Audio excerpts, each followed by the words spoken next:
Good, live. You're live. Okay. We're live. We're live. We're now just checking out volume levels. If anyone would like to let us know whether or not you can hear us, then please say so now. Yes. Which is the traditional way. The traditional way. In which these start ever since we broadcast without sound. So we're As we waiting used for to that. quite regularly in the early days. We've got a gotcha from Colleen. I don't know if that's a gotcha. We can hear what you're saying, though. I would imagine you it is. need to be very specific. But nobody's saying we can't hear you, so I would take that as a good sign. Okay. Good evening. Good evening. I'll keep an eye on these comments Okay. for something to say. No, we can't hear F all. Yes, what have we got to talk about tonight? Yes, we can hear you both. Excellent. Ken, yes, this is live. I noticed a few little things. What's going on here? We've got people from Germany. We've got somebody from California. We've got someone from Gloucestershire. We have... that's it. Those are the only countries I can see.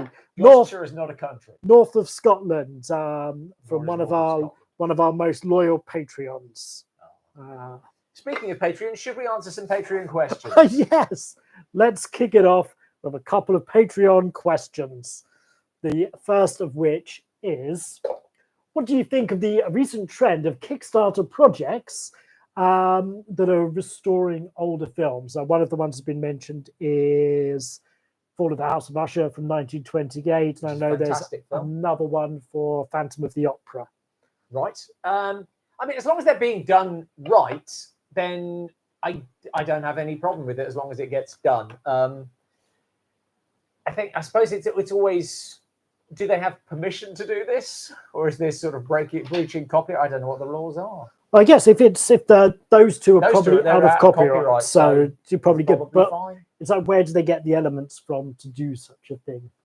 Yeah, I mean, if it's just cleaning up the existing negatives, you do that digitally. Is what they're probably, I assume they're doing. And like I say, if they know what they're doing, that's fine. I wouldn't ever want that to become like the sole version. Yeah, I think it's important to keep the original. Yes. So that's an answer. That's a very cagey answer. I don't know a lot about it, if I'm honest. The next question is, what do you look for in a kaiju movie, ideally? You haven't seen Godzilla 01, or did you manage to see it? I didn't manage to see that, unfortunately. I hear nothing but good things. I think I was thinking about this because we got the questions in advance, and I think what I really look for, and this is a boring answer, is for the kaiju, the giant monster elements, to tie into the overall story in a satisfying way, rather than in some of the older ones, some of the Toho ones. Then there's sort of like a monster story and a human story, if that, and they don't really belong in the same film. That bugs me. I guess what's worked very well for your original Godzilla, your Shin Godzilla, and your Godzilla -1 is to treat them almost as natural disasters. They're too big to do otherwise. Yeah. You can't, with something the size of Godzilla, you can't have that human connection that you have with like King Kong. And I think we spoke about this, either you or me, or we may have done it for patrons, but the size of Kong is partly determined by how big can he be and still have this identification. You don't have that with Godzilla, so a force of nature is really what he has to be. Very good. There was another question. I forgot what it was. Can you remember? Nope.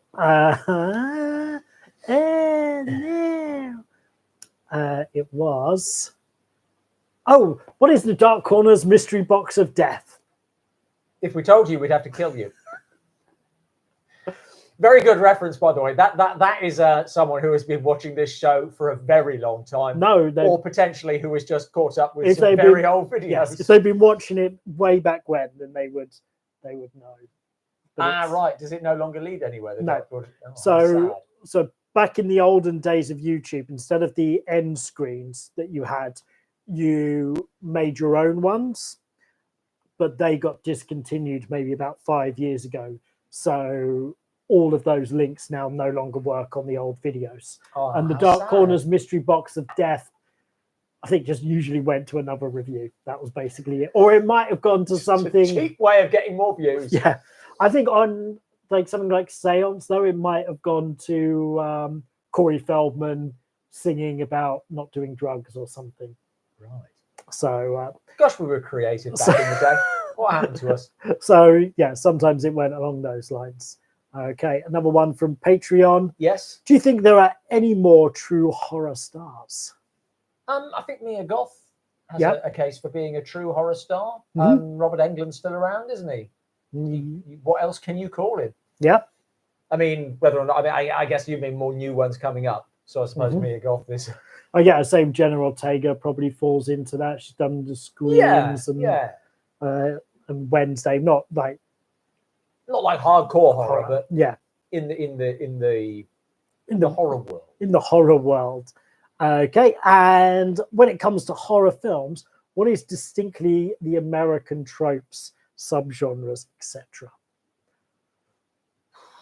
I mean, to be honest, I think that's a very hard question to answer in toto because it really changes. I don't think there's something that unites American horror films from like the 1930s through to today. I don't think you can pick anything. You can only sort of like pick generational ones. I think in general, you're more likely to have heroes in American horror films who come out in the end. But there's nothing that holds over all that span of time. Yeah.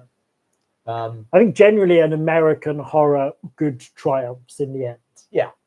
Even if the hero doesn't make it, then there's still and there may be a tease that the villain is still out there, kind of thing, but usually just enough to say, "Don't worry, we're going to do more." Yeah.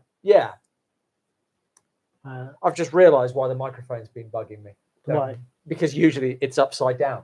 Because I didn't have time to put it on properly. Sorry, it's been frustrating me. Okay, this is from Colleen, the world's biggest Christopher Lee fan. Will we consider reviewing Maserati and the Brain? Or Maserati? I don't. Do you know Maserati? I presume it's got Christopher Lee in it. I probably if it's reviewing virtually everything, but so yes, whether or not the consideration actually translates into a review, that's another question. I'm sure Christopher Lee will happen eventually. It's a tempting title. Have you seen Neil Jordan's Company of Wolves? Yes, many years ago, and I have very fond memories of it. And part of me doesn't want to go back in case it's not as good as I remember it. That you read my mind on that one. I'm going to join you on that because we've just done. I love the image from it. I remember like the wolf's head. And that's all anybody remembers from Company of Wolves. And that's what worried me. Is it just that one shot? And this also falls on we're just filming a review for April Fool's Day, which is a very sort of has a lot of nostalgia attached to it. Yeah. And I wonder if Company of Wolves might be similar. I'd like to hope it was better than April Fool's Day. Oh, it's got to be. April Fool's Day was terrible. So yeah, but maybe it's worth revisiting. Yeah. I'm sure it's streaming somewhere. Maybe it will make a good streaming review. Hello from Kent, my home county. Hello. Will you ever do a video on the Gates of Hell trilogy? Ooh, Lucio Fulci. I'm thinking probably not. We're considering doing anything. Yeah, I mean, I'm not absolutely wiping it out. I'm saying, a video. I mean, we'll consider reviewing everything. I think a video where we're covering a trilogy is something a little bit more, and I don't know a great deal about it or have any particular passion for it. And you've got to have a certain amount of passion to put in that level of work. Yes, there you go. I was thinking of the Japanese film Gates.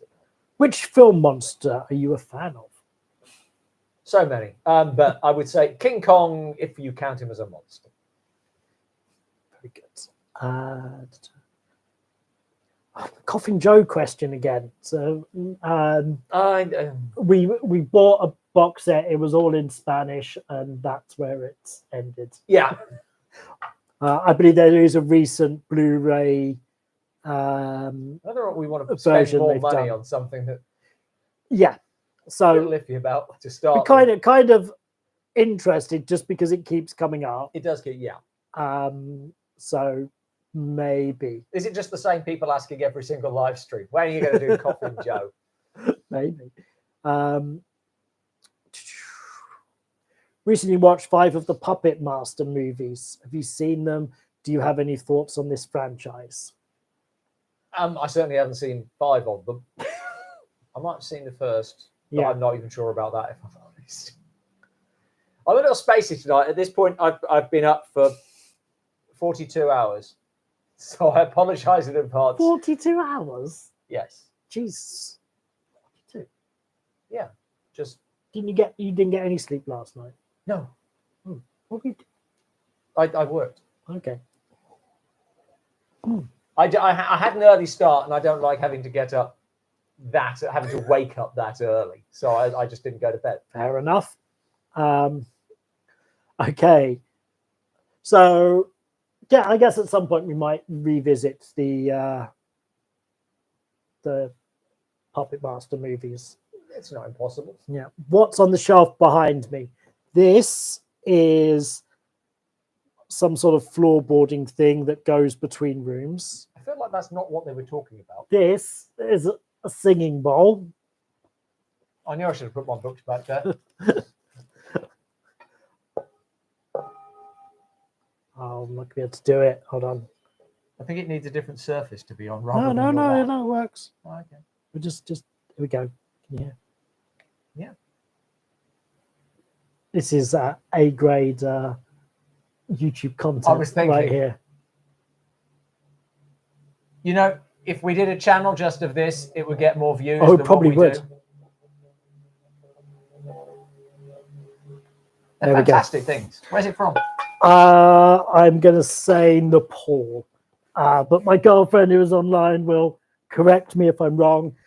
She bought it for me as a present. If my brother is online, because he goes to Nepal every now and then, I'd love a singing bowl. There we go. And that is in the note. If you put water in it, then it all like jumps up and just really can get really violent. So it's very cool. And next to that, this YouTube channel we're planning is growing. next to that is a box of wires and then a cactus. And you can't see on the shelf just over there, but there's a stack of Robin's books. Wink, wink. Not so much on the shelf as on the floor, but you don't have to ask me twice. Books. Look, there's so many of them. And so few of them are selling. Yeah, we'll just pause and do this for 5 minutes. People are logging off as we speak. I refuse to go on until someone's bought a book. Right. Favorite Godzilla monster other than Godzilla himself? King Ghidorah is mine, the 3-headed one. I like that. I'm struggling to remember his name now, which suggests I don't like him very much. But I like the one who looks like a dog of foe. There's the lion-headed one. Just because I love the look of him. Yeah, he was kind of cool. He doesn't really do much, but I like the look of him, and I can't remember what he was called. No, he was in Mechagodzilla. Yeah. I think he was. Just threw him in there, and yeah, he's better than Mechagodzilla. It's just a good-looking one. It's on the tip of my. That's going to bother me now. Somebody way down in the list, tell me what his name was. We'll find out in about an hour. A bunch of the Coffin Joe movies are now on Shudder, so could take a punt on that. I really enjoy your reviews. They tip me off to some great movies like The Devil Rides Out. I love that movie. I'm really glad. Thank you. That means a great deal. Will there be more Masked Wrestler film reviews? I'm sure there will. We do have a wrestler film review that we are filming tomorrow, which will be coming up relatively shortly. We should get the Lucha Libre advisor to deal with Hulk Hogan. That's true. We have an unexpected appearance by Hulk Hogan in one of our upcoming reviews as well. So, yes. Almost unrecognized. So, yeah, we've got a Mexican wrestling one, but it's not a masked Mexican wrestling one. And we have another review in which Hulk Hogan appears to appear. Yes. But we do have a whole box of Santos films, so you can guarantee we will be doing more Santos films. Looking for the ones with interesting titles. Peter Jackson's early ones, Bad Taste, Brain Dead. I would also throw in Meet the Feebles in that sort of in the Peter Jackson early trilogy of horror. Is that something we would look at, or do you still despise him so much for Lord of the Rings? I don't despise him. I despise those films he made. He seems like a very nice man. He has made films that I've liked. I think Heavenly Creatures is an absolute masterpiece. I like The Frighteners very much. I just don't like the Lord of the Rings films. I watched The Frighteners recently. Not as good as I remembered it, and I was a bit disappointed. April Fool's Day moment. Yeah, I don't know if it's like the pacing of it wasn't as good as I remembered it being. Yeah. I'm sure Heavenly Creatures holds up. Yeah, I did very much enjoy that film in the past. I'm like, yeah, it's not quite. Something's not quite working for me on it. So maybe I won't now. I'd rather have the memory. Any chance of a review of Little Rita Goes West, a Western musical? Probably. I think we need to know more about it than that, but yes, not unheard of. Recently watched Night of the Hunter. Good. Fantastic film. Can't say enough good things about Night of the Hunter. Are you going to review horror-based episodes of shows like Starsky and Hutch, Vampire Hardy Boys, Nancy Drew Meets Dracula, McCloud Beats Dracula, Buck Rogers? Feels a little bit like, now I said, oh, we'll consider everything. People are now throwing things at me that I'm definitely not going to consider. King Caesar. That's right, yeah. That's the lion-faced kaiju. Yes. I think we probably won't get to horror-themed episodes from otherwise non-horror television programs. The reason I think we won't is mainly because of that, but they're also American, and we didn't really grow up with watching Starsky and Hutch and Hardy Boys and Nancy Drew. So it's, for us, it's not as close to, like, we'd be going in so blind to what the shows normally were. Yeah. To some degree. Completely. Have you seen the Japanese slasher Evil Dead Trap? No. These live streams are very often just us saying we won't do it and no, we haven't seen it. I'm amazed people show up. 106 of them. Don't forget to hit the like button, by the way. It all helps and we appreciate it very much. And it makes us feel special. Ever gotten round to El Vampiro, the Mexican Dracula? No. No, I think that's another one that's sort of like a little bit of a ropey looking thing. It's a difficult one to get a good print of. And possibly, I'm not sure that it's an easy one to find in English, if I'm thinking of the right thing. This is a problem with some of the Mexican ones, that they haven't all been dubbed very cleanly or at all. Yeah. Someone's asked me to get you a mug of Ovaltine and a pillow. Oh. Romero said, I'm sleeping in tomorrow. I started falling asleep on the bus between Bradford and Bath. That was perfect time for sleeping. The coach would have been the perfect time for sleeping, but I couldn't get to sleep then. It was too late. Samson and the Vampire Woman, that's one of the Master Wrestler ones that will probably get done. I think that's probably going to be the next one, just because it's a great title. Burial Ground from 1981. Would we do that? Probably. What? Although your horrid effects and boring plots. Oh, well, definitely. Oh no, I think this. I don't know. No, something else unrelated. Okay. Why don't you like the Lord of the Rings films? I'm entitled to not like that. Do we really want me to go into detail on this? Don't have to go into detail. You can do the okay. Very well. Version. Basically, I'm entitled to not like them. They don't work for me. I like the book very much. I don't think it's certainly not an accurate version of the book. I'm not sure even Peter Jackson says it's an accurate version of the book, tonally, and in terms of some of the events that happen. I find it to be a very dumbed down and simplified version of the book. It's not what's in my head, and it's way too long. And I do think it's clunky storytelling. Mm-hmm. There is no event so world-shattering and possibly world-ending that they do not stop for a speech. And the speeches are not in the book. Everyone says it's a long film because it's a long book. Not the reason. The books are long because you have reams of prose, and cinema covers prose in a single image. Peter Jackson covers prose in a lengthy speech that was not in the book. And yeah, they're just... Have you watched all 3 films? Yes. The extended versions? Yes. Wow, okay. I did. I watched them all when I was comparing them to. Oh yes, Die Nibelungen. God, that was so long time ago. That I was should before, resurrect that. That was before the channel. Yes, yeah. Probably like one of our first collaborations. People might buy that book now. Yeah, that was a good idea for a book.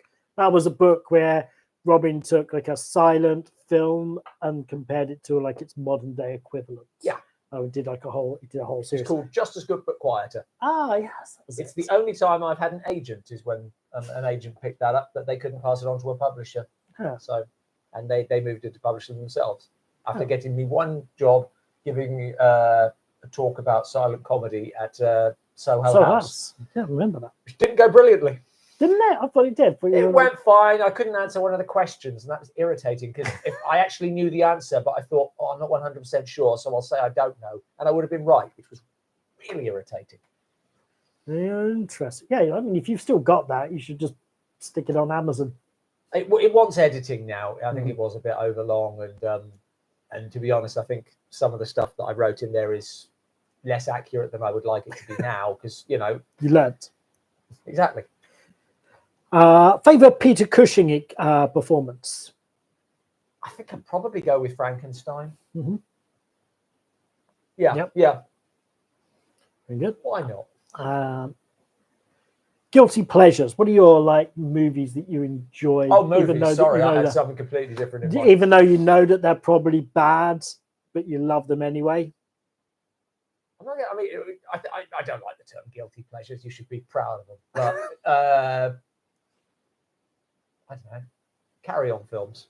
Oh, really? Yeah, I love the Carry On film. I've not watched the Carry On film in a long time, so I'm curious as to how they hold up. Well, when I watched them, when I saw them as a kid on television, which incidentally, Bank Holiday Monday, Carry On film, and a Bond film. Yeah, they're still on TV, sort of like every, but no longer as much of them. Mm-hmm. Because we had stronger stomachs for this when I was a lad. Yeah, but yeah, they make me laugh. Do you have a favourite? Probably Up the Khyber. Is that Infamy? They've all got it in. No, that's Carry On Cleo. Using these sets from Cleopatra. Yes, but not look like it's a much better film. But isn't it? It was the sets that they built in London that they then abandoned when they moved production to Italy. Yeah, there's no way that Carry On was shooting in Italy. A lot of money got wasted in that Cleopatra movie. It's sort of traditional. Did the same thing with the silent Ben-Hur was shot in initially being shot in Rome and then relocated to Hollywood, having spent all this money. You said Party Line was the most 80s movie ever. No one who's seen Stallone's Cobra would have said that. I have seen Stallone's Cobra. I think it was just a good way of selling the review, wasn't it? There's no such thing as the most 80s movie ever, but Party Line is a contender. I think Party Line probably encompasses so many more aspects of the 80s. More aspects Cobra. Of the 80s than Cobra. Yeah, Cobra that's an 80s movie, but Party Line was this is the 80s. Yeah, unless Stallone is wearing lycra and leg warmers, then nah. It's a while since I saw it. So, review of the Kojak Night Stalker TV show. Kolchak, but Kolchak, sorry. Again, I mean, we don't really do TV shows. Yeah. We talk about doing anthology ones every now and then, but the idea of reviewing an entire TV show is just you'd call it small screen. Small screen, very good. That's great. Yeah, sells itself. Wolfen, like or not? This is what I think I've pitched to you a couple of times without watching it. It's a werewolf film in Washington, and that's not Werewolf of Washington. That's not Werewolf of Washington. If I'm remembering Wolfen right, but I think it's also a comedy, right? Or light on comedy. Can't remember. I think that's the film. I don't think I've seen it. Graham has very sketchy memories of it, so sorry, that's not a helpful answer. What movie franchise do you think needs to be retired? Oh, I like that. Retired? Yes. Most of them. If I was to just pick one, then yeah, it would be Marvel. I kind of think I should. Yeah, you're right. All of them should be, but maybe like somebody. I don't want to like get rid of something when somebody could come in and do something and reinvigorate it in a that's new the thing. way. I think most franchises you can reinvigorate. The fact is, Marvel has jumped the shark. They had what has to be the most successful franchise of all time in financial terms, even outstripping Bond, I would imagine. But it finished, and they didn't, and that's a problem. Yeah, so yeah, that they still making money. So the genius of Marvel was to create films that didn't ever end, because like every film ended with like the start of the next film. Except for Endgame, which had such a clean, definitive ending, ended all of those storylines so neatly that it's really hard to then pick back up and also build to another world-ending event. There's only so many times you can say. So failed. Yeah, I always feel that the Marvel films are a study in deliberate mediocrity. That if you make an extraordinary standout film, something that remains with you, which I do believe that all great films have to do, they have to be something that you are still thinking about a week and a month and a year later. If you do that, then the impetus to see the next is far less. So there is an actual, as far as something like Marvel is concerned, there is a benefit in making something that is less than great. And I think they were very good at making something that is less than great and that makes you go, but the next one, that will be. Yeah. And that's, for me, is not what filmmaking should be. Now, if some people like it, that's fine, but it's not what it is for me. I thought about that when I watched the Marvels, and the end credit tease is one of the characters going into another dimension, and Beast from the X-Men is there. So it's the first time you see somebody from the X-Men in these new Marvel films. I went, oh, they needed something because nobody wanted to see this film, and everyone's desperate for the X-Men for some reason, even though we've had it, tons of it. Great to end what is apparently a very, very poor Marvel film. I'm going to say it's not poor, it's distinctly mediocre. Okay, fine. An even more mediocre Marvel film by saying, but this next one. And that's the business plan. Yeah. It's just wait till the next one. Yeah. Right from day one. Don't worry, it'll pay off. I guess with the franchises, it's like, well, what's the franchise you want to actually see continue rather than stop? It'd be nice if there was like one good Amityville film. I feel they should keep going. However, there's like 30 odd, isn't there? Oh, I reckon there's like 50 now. If you go on to Tubi, it's just because you can't copyright a place name. There's just fucking Amity. They should keep making them until there's a good one. Because I don't think there's even been a good. I don't think the first one is even good. No, not really. It's fine. But that's terrible. I feel Screamers just. I'm done with it. Yeah, but again, I mean, it's not like it's not like there's a vast number of Scream films. They should never have rebooted it. Yeah, and but they should, to be honest. The first one was great. The second one was fine, and we're done. Yeah, but they rebooted it poorly because it didn't sort of take in the idea of the trope of we're coming back to a franchise after X number of years, which is what everybody was doing at that point. But they've been pretty mediocre, worse than my liking. So yeah. Loads of them. Lots of suggestions. Thank you, Raven's House. $10 dues. Thank you very much. Do you think or hope that we will see a Sherlock Holmes v Dracula film? I wouldn't be surprised if we do. I don't hope that. I love Sherlock Holmes. I love Dracula. I don't think they belong together in any way. I was thinking an idea for a video, and comment if you think this is a good idea. Peter Cushing is Holmes. And we look at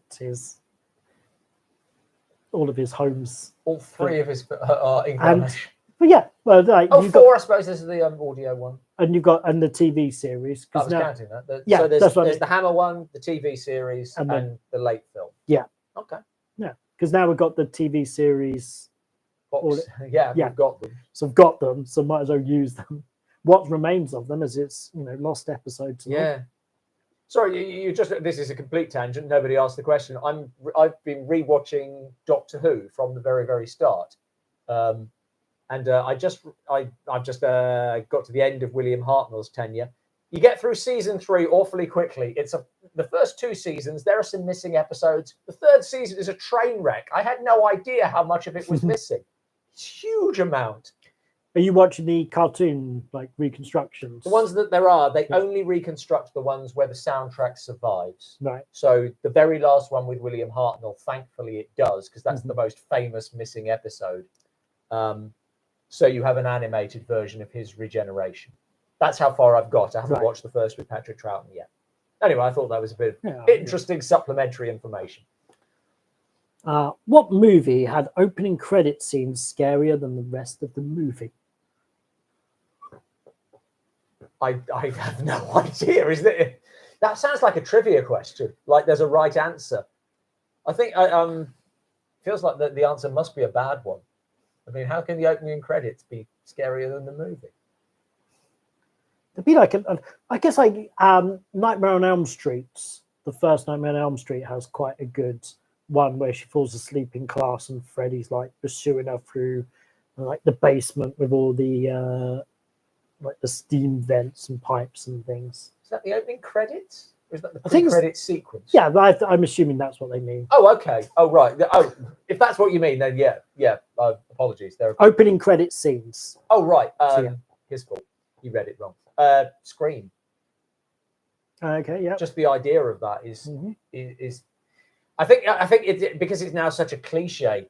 That line in Scream, it sort of lost its power somehow. But the first time you see that, if you don't know it's coming, then that's very much sort of like fingernails down your back. It's creepy. Someone said, I read something, I can't remember who said it, but that said that what's scary about ghosts is not that they're the dead come back. It's the feeling of walking away from your home, turning around, and seeing a stranger standing in your window. And that sensation is what's frightening.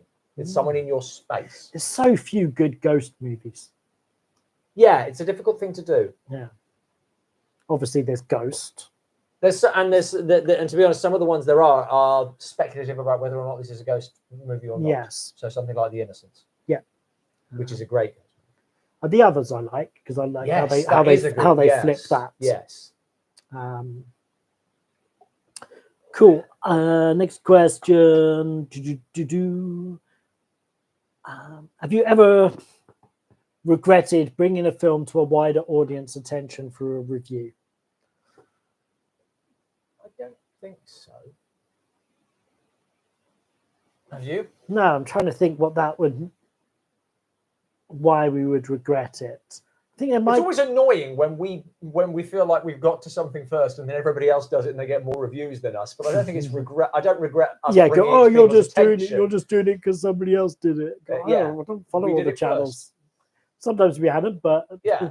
But that was my point, that we did it first. Otherwise, it wouldn't be great if we. I don't regret us bringing attention to it.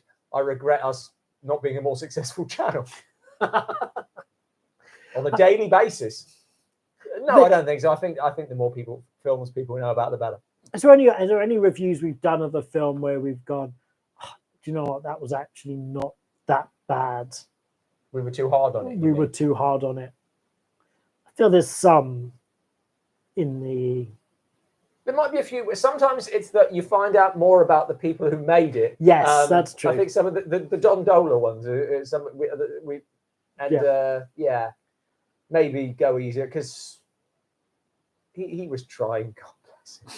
Yeah. I think sometimes you just find out. That would be that one. If there's one TV episode I'd love to know your thoughts on, it would be Space 1999 episode Dragon's Domain. I haven't seen it. I'm sorry. Was Peter Cushing a good Van Helsing? Yes. And I think we were saying it on here or somewhere else, but what the Dracula franchise should have been was following Van Helsing, not following Dracula. I think you could do both. I Yeah. think there was a great case for doing both. Mhm. That would have been fantastic. But certainly, Brides of Dracula proves what a great character he was to follow. That he easily could have sustained his own franchise without Dracula. And some would say, also, I think you'd always say the first Dracula film was best, but Brides of Dracula is damn near as good. It's a really great film. That every time I look at it, the climax is a little silly. I was waiting for that. But it's got one of the best. The cauterizing of the scene. wound is just brilliant. I It's also think just made by how physical he is, and also his scream Yeah, is just really not a. It's not. It's like ah. and the heroine is really good. Yeah. And the cinematography. One of the best looking Hammer films. Jack Asher. Yeah. Absolute genius. What movie disappointed you most, failing to live up to your expectations? The Lord of the Rings. Did you have high hopes for that then? I was looking forward to that. This is perhaps one of the reasons why I still maintain this real dislike of it. That I really am. This is because sometimes you do go along and see films. If you're a reviewer, you watch films thinking, I'm not going to like this. And heard Mark Kermode talking about it. Is like, even when he goes to see a Michael Bay film, you try to clear your mind that maybe this will be a good one. Maybe because he has made good films back in the day. He has, not so much these days. And I try to do that. But with Lord of the Rings, I was over them. I loved Peter Jackson as a director. I was really looking forward to it.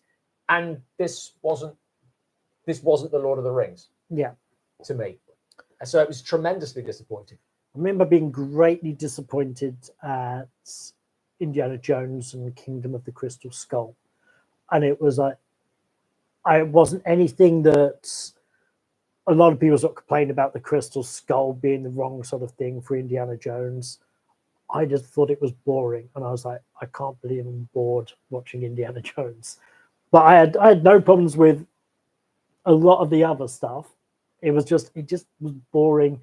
And some of the stuff was overly glossy looking CGI. Oh, the CGI, the ants especially, the ants, absolutely. The ants and Shia LaBeouf swinging with the monkeys. Yeah. It was weird. To be honest, Shia LaBeouf was probably my biggest problem.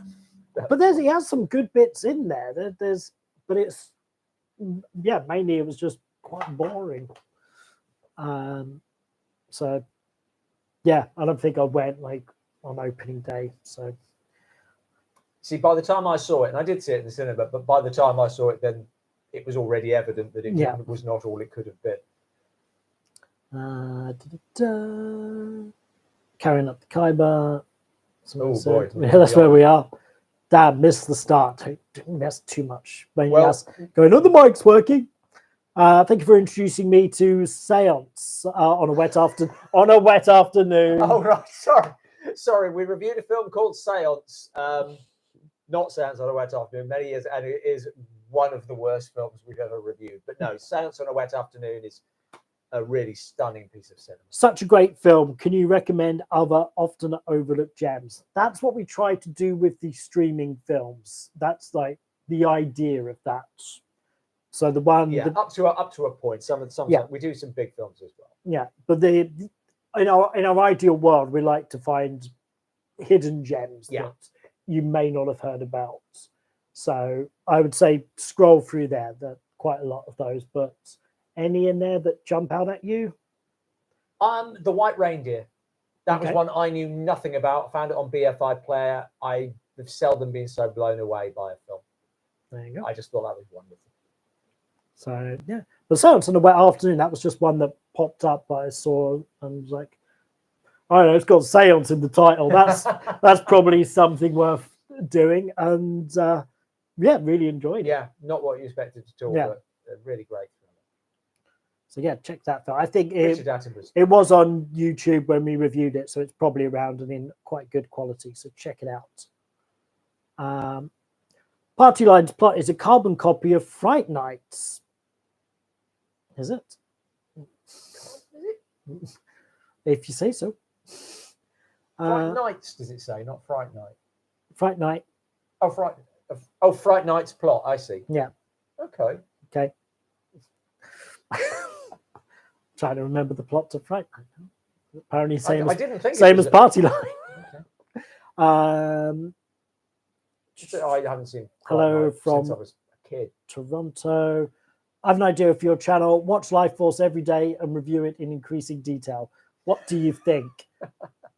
There's a podcast called The Worst Idea of All Time, and their gimmick on there was they watched Sex and the City 2 every week for a year and did like a podcast on it every week. And you, as it goes on, you can just hear how crushing it is to them. Like they're just depressed having to watch this film because it's like 2.5 hours. Is it? Yeah. So yeah, check out that podcast, The Worst Idea of All Time. It is quite funny. From Adam Weston, horror film idea, Brexit debate returns. We've had to live through that nightmare. I don't think that the debate ever went away. I mean, I don't know why. Because certainly with my dad, I was like, aren't we? Was I vindicated? He's go, well, if they'd done it properly. I went, yeah, but they were never going to do it properly. That was the point. There was never a thing. Okay. When you say you've seen Stallone's Cobra, do you mean you're doing a review of Party at Kitty and Studs? I believe they retitled that film The Italian Stallion after Rocky came out. Yeah. That is Stallone's softcore porn film, for those who don't know. Yeah, I didn't twig on the I've seen Stallone's Cobra. Favorite Paul Naschy werewolf movie? Of the ones I've seen, maybe Fury of the Wolfman, because it's just crazy. Mm-hmm. But to be honest, I get them mixed up because the titles don't really pertain to what happens in the plot. Recently saw The Monster Club, having not seen it since the 80s. Loved its cheesiness. Have you reviewed it? No. Ooh, would we review it? Not for... I think it would probably It be... would have to be for a streaming one, wouldn't it? Because I think that's another one that I suspect...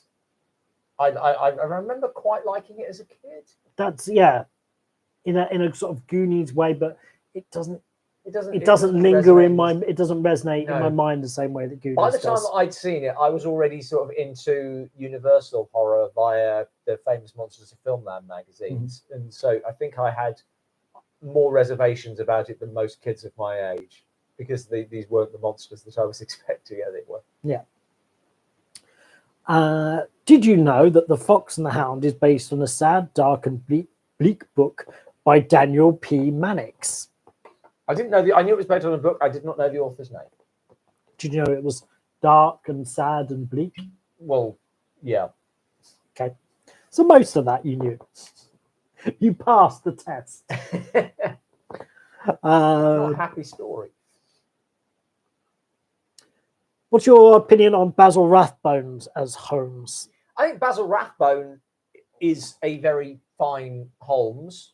I think the films don't have a huge, because of course they're not really based, apart from Hand of the Baskervilles, they're not based on Conan Doyle's stories, and even the Hand of the Baskervilles takes liberties with it. But yeah, Rathbone's a very good actor. Didn't like playing Holmes much, but there we go. Everybody grows to hate being Holmes. Jumping back very far, apparently Wolfman's very good and not a comedy. So okay. I was confusing it with Werewolf in Washington. There is a novel, Sherlock Holmes v. Dracula. So yep, first season of Doctor Who is Swiss cheese. Kushner's Holmes will be a great review. So it's like to see your dad in your videos. Thank you for sharing his knowledge and wisdom. He loves doing it. He really does. And he really enjoys the comments, I understand. Yes, so, he's probably watching. They usually comment. If not, then he will watch. They will watch this tomorrow, and he will scroll through the comments looking to see if you've mentioned it. But we got he's popping up in the next. We've got a few Science Advisor ones. shoot tomorrow. Yeah, I don't think he's in any of the ones we've got in the can though. No, but he was in last week's streaming review. He can't be in all of them. I know you prefer him to me. Okay. Cushy's my favourite. Sorry, I'll just say that we are actively soliciting questions for the Science Advisor on films that we haven't reviewed or films that we have. We're going to try and do more with him in the future. So if you have stuff, then put him in the comments of Beyond the Time Barrier, because I might find them there. People are agreeing with you on the notion of guilty pleasures not being a thing. You should be proud. And also, somebody came up with an alternative name for guilty pleasures on Kermode and Mayo's take. I don't remember what it was now, but it was sort of an alternative. And Joe agreed with your opinion of Lord of the Rings. There we go. Thank you, Joe. Do erotic horror films ever work? Yeah. Yes. So. Yeah. Lair of the White Worm's cool. Yes. I was also thinking The Hunger. Yes. The Entity, Changeling, and The Uninvited have been thrown out as good ghost films. Those are 3 different films, not one like epic title. Yeah, that would be. I don't think Uninvited. I just think of that killer cat film that we did. It's called The Uninvited, with the cat that's inside the cat. Yeah, that was weird. Perhaps you could throw in Christopher Lee's 3 Sherlock Holmes portrayals and compare with Cushing's. Ooh, did Cushing do Holmes? Yes. Did Lee do Holmes? You mean? Oh, sorry, Lee. Yes. Yeah, he was in a German version, and then later, and he definitely did a sort of an older Holmes later in life. He also played Mycroft Holmes in Billy Wilder's film *The Private Life of Sherlock Holmes*, which Lee was really proud of, and thought Wilder was everybody thinks Billy Wilder's a genius, and he probably is. I don't know if he played him a 3rd time. But yeah, I mean, there's certainly Cushing and Lee in the Holmes as Holmes. Maybe there's more to that. Yeah, that might be interesting. Thank you. Very, very different. Who's an actor or actress that everyone thinks is great, but you dread seeing perform?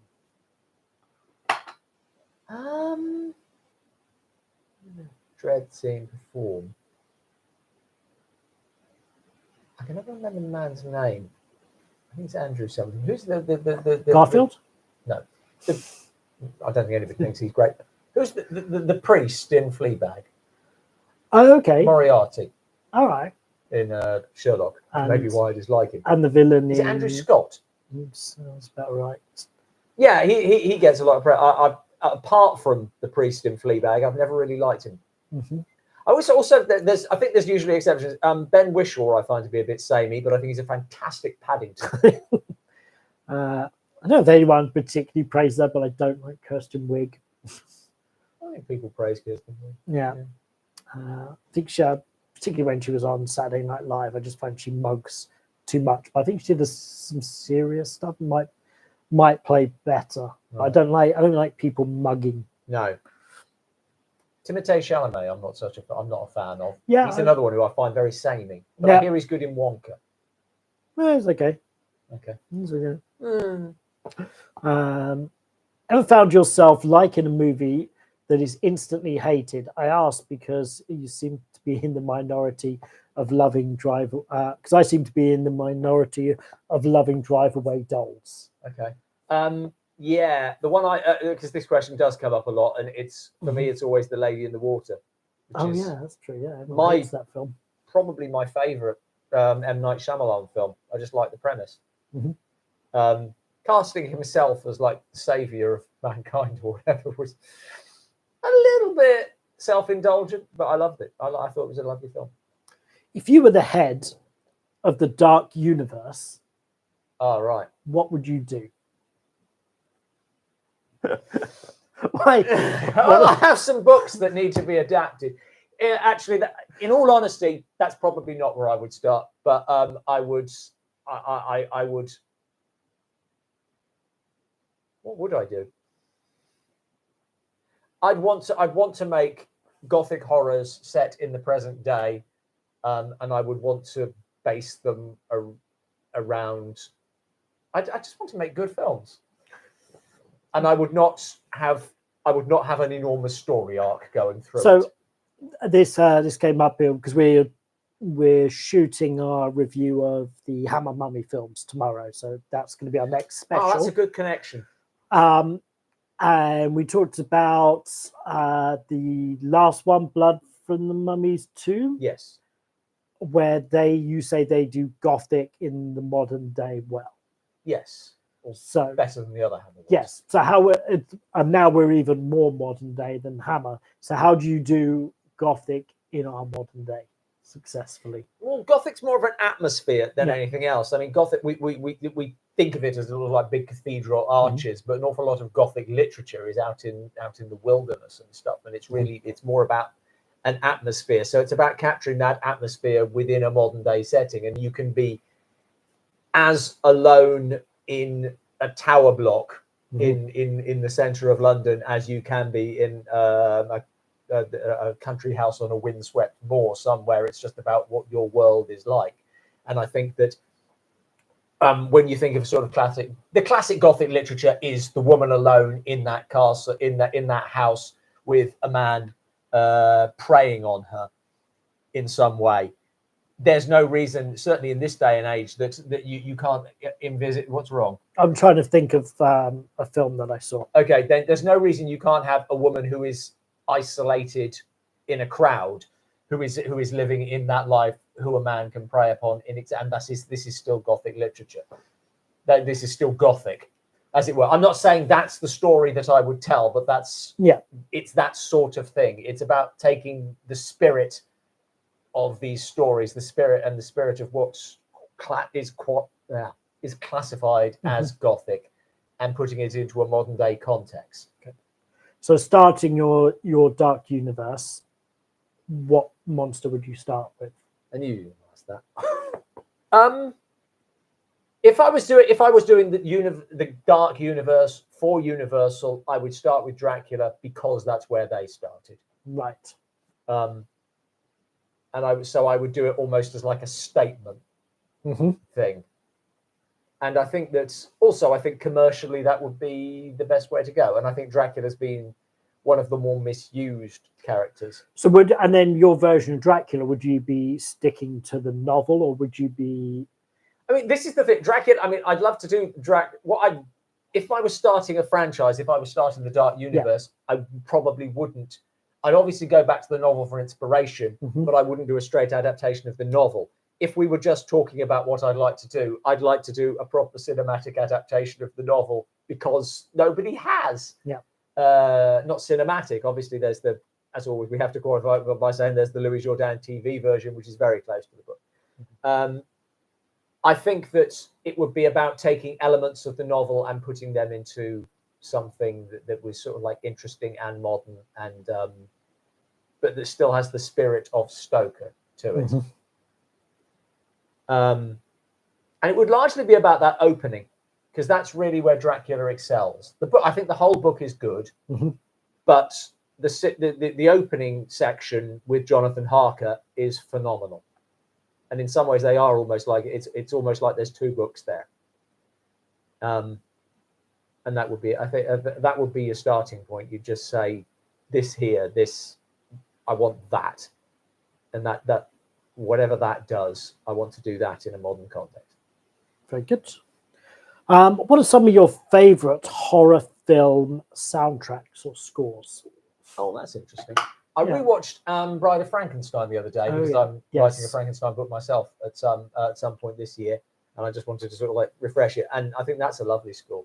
The use of leitmotifs is excellent, and that's I think, is it Franz Waxman?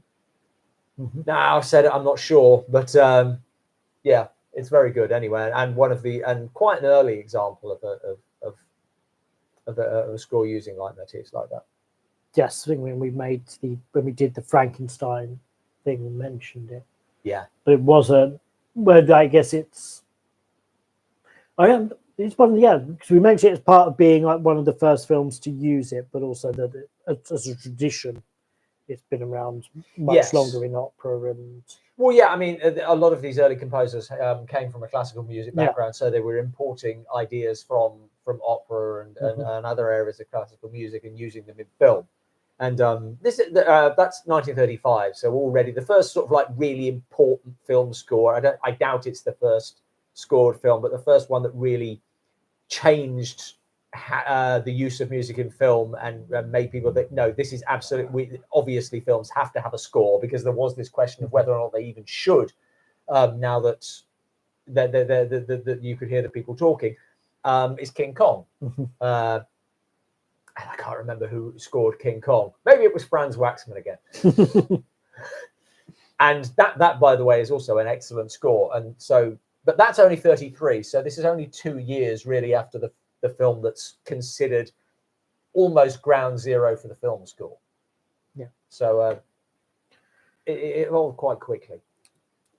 So now you're no longer head of the Dark Universe. I lost that job. You lost that job.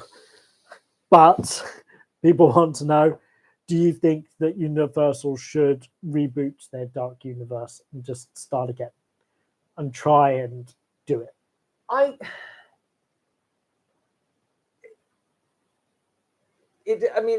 can't answer that. I just want them to be honest, I think that they should probably stop looking at it as a universe and should just try and make a good horror film. Mm-hmm. And if they can make one, then they can make another.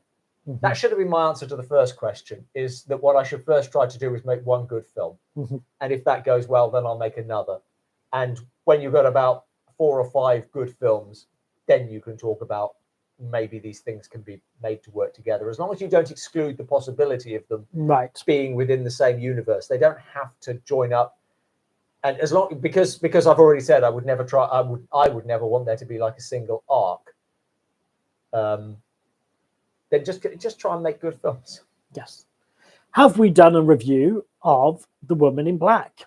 Yes. Yes. Maybe not the one you're talking about. I don't know which one you're talking about. We've done the UK TV movie, which is a really great piece of filmmaking, I think.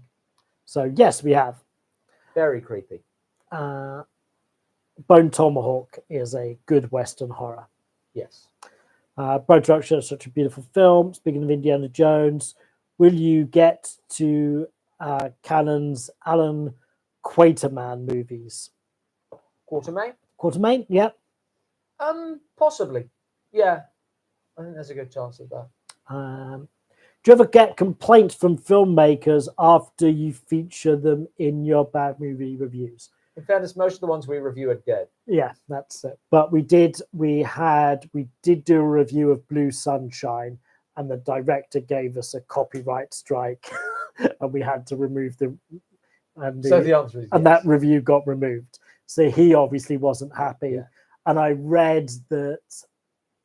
I think at the time it looked like he was pitching a remake around, and then it never happened. So I don't know if we killed it. If we killed his hope of Blue Sunshine getting remade. Not enough people watched that.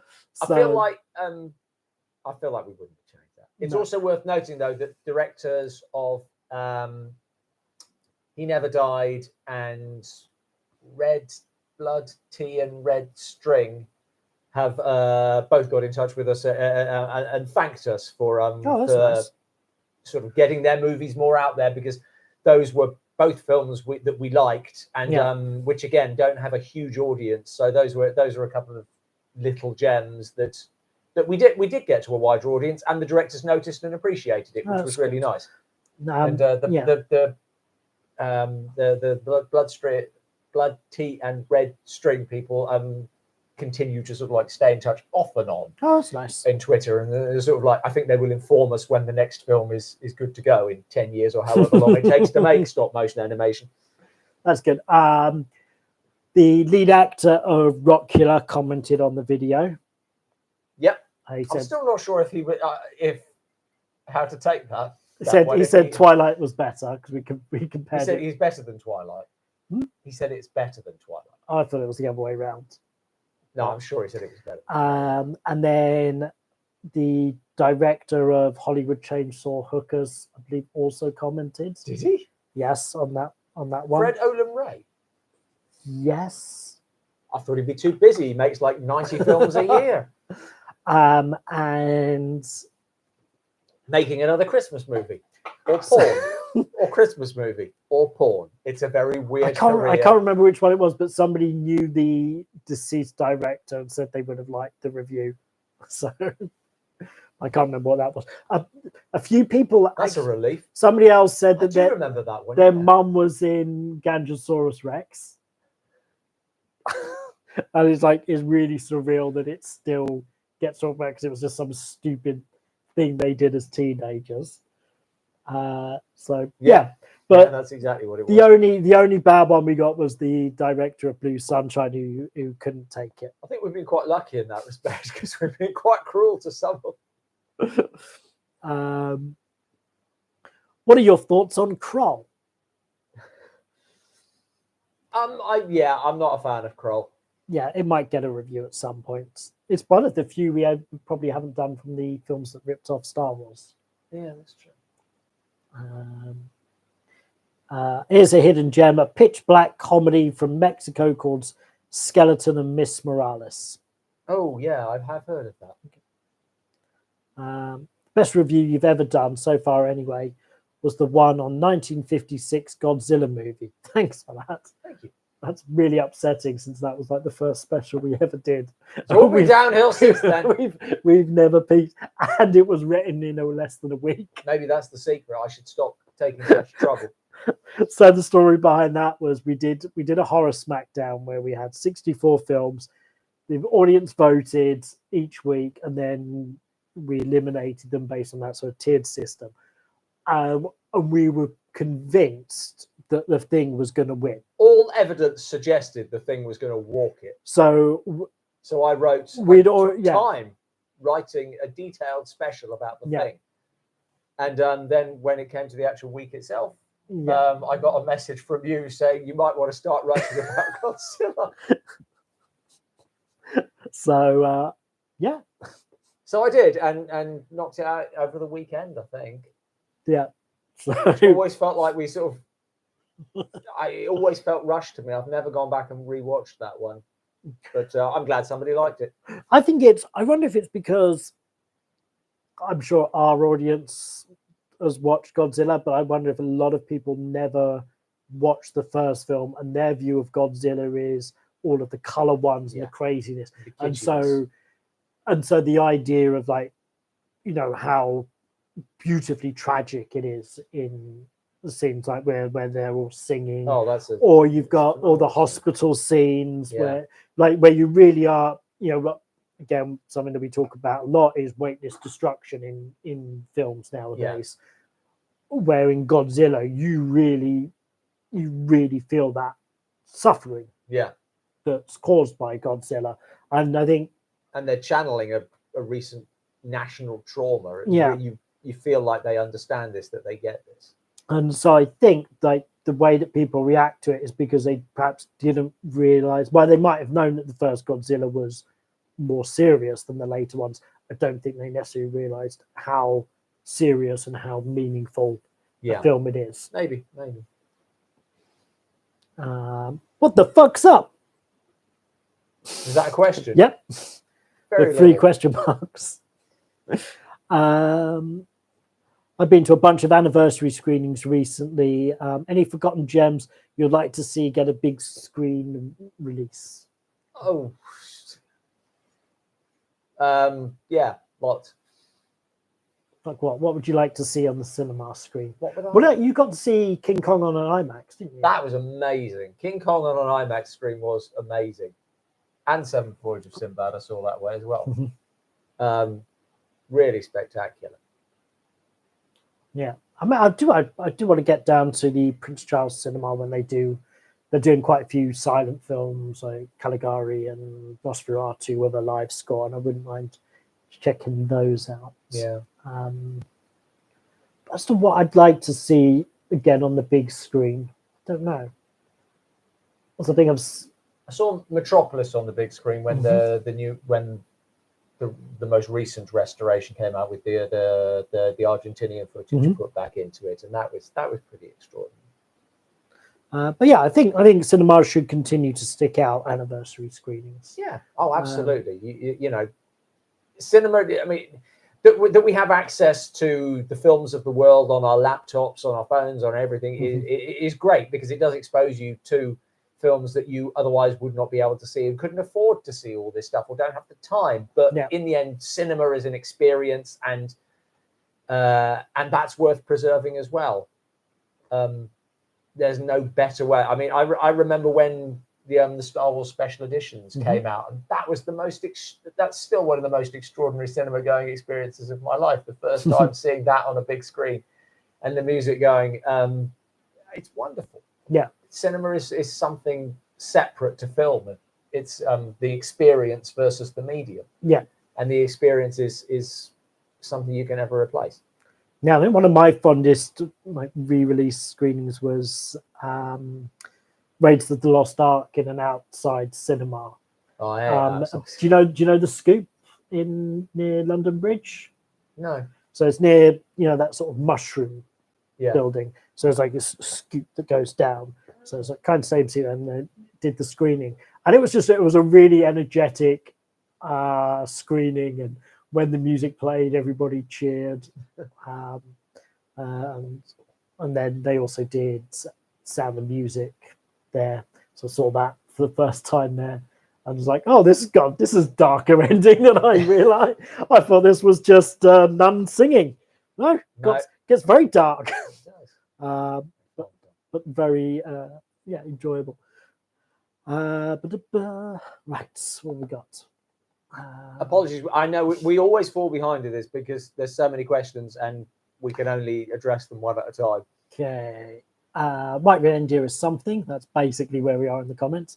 Another bad movie. Was there ever a movie you expected to be bad but turned out to be good? Well, the one that we put out for streaming last week, actually, that was going to be a bad movie review. I forgot, Beyond the Time Barrier.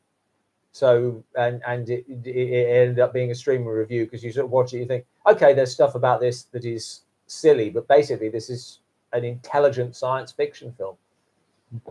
Robin, are you ever going to bring back the long hair? You're a dead ringer for Ator. Then no, that answers that. To be honest, the long hair was as much laziness as anything else, and laziness is never that far. It's always possible. For more recent viewers, you can go back, see Robin with long hair, and also Robin getting shaved. My head. And there's some little girl running around with Robin's hair. Yeah, two. My hair went to make wigs. 2 kids running around with a Robin hair wig. All kids. Favorite non-werewolf Nashi film? Ooh, now what the hell is it called? Horror Rises from the Tomb. Love it. Yep. That's probably my favorite Nashi film that we've done, full stop. Thoughts on Bedknobs and Broomsticks? I mean, it's good fun, isn't it? It's a fun kids film. Have you ever seen Zombie Flesh Eaters, aka Zombie 2? Long time ago. Too gory for your tastes, maybe, or maybe too gory for YouTube. We've kind of had to steer clear of some films after our Patreon channel got taken down. We're a bit more cautious. Yeah. Does a science advisor have a favorite film that you know of? Star Wars. Oh, really? Yes. My dad has watched Star Wars more times. He used it whenever he's still, if he's ill, that's what he watches. If he's at home alone, if my mum's gone out somewhere, then he'll usually watch Star Wars. Just the first one, or really that's his absolute favorite. I don't know if he watches the seat. I'm sure he watches them. I don't think he watches them as much, but that first one is always special. Does he have opinions on the special edition? I don't know. We haven't discussed it in detail. But I think one of the great my brother brought my niece Meg around, so that her first time watching Star Wars was with her dad and with her granddad, and she loved it as much as they did. So that was a really special thing. Star Wars is that film that transcends generations brilliantly. Greetings and best wishes to the science advisor and his team.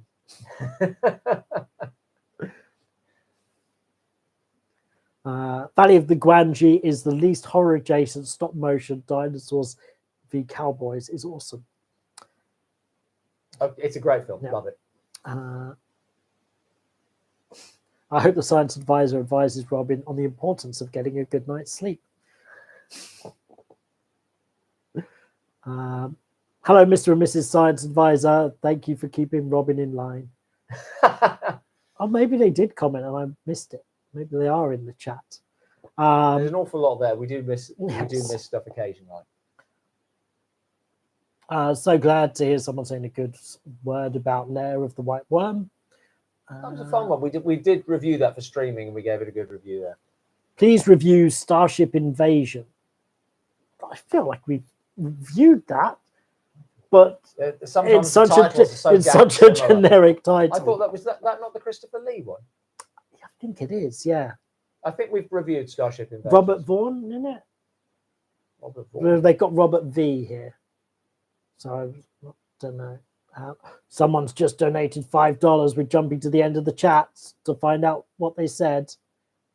Nothing. Just. But thank you. Just a generous donation. Thank you very much. Okay, now I've got to find my place again. Talk amongst yourselves.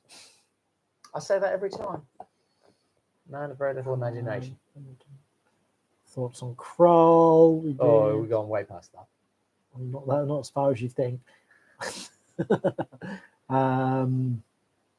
thing is, you want detailed answers, then I'm afraid obviously. Do you consider Brandon Tenhold a worthy YouTube contemporary, or do you ignore him, or have you ever heard of him? Heard of him, generally ignore him. I'm sure he does fine content. He has beautiful thumbnails. Yes. But not, I guess, not to my time.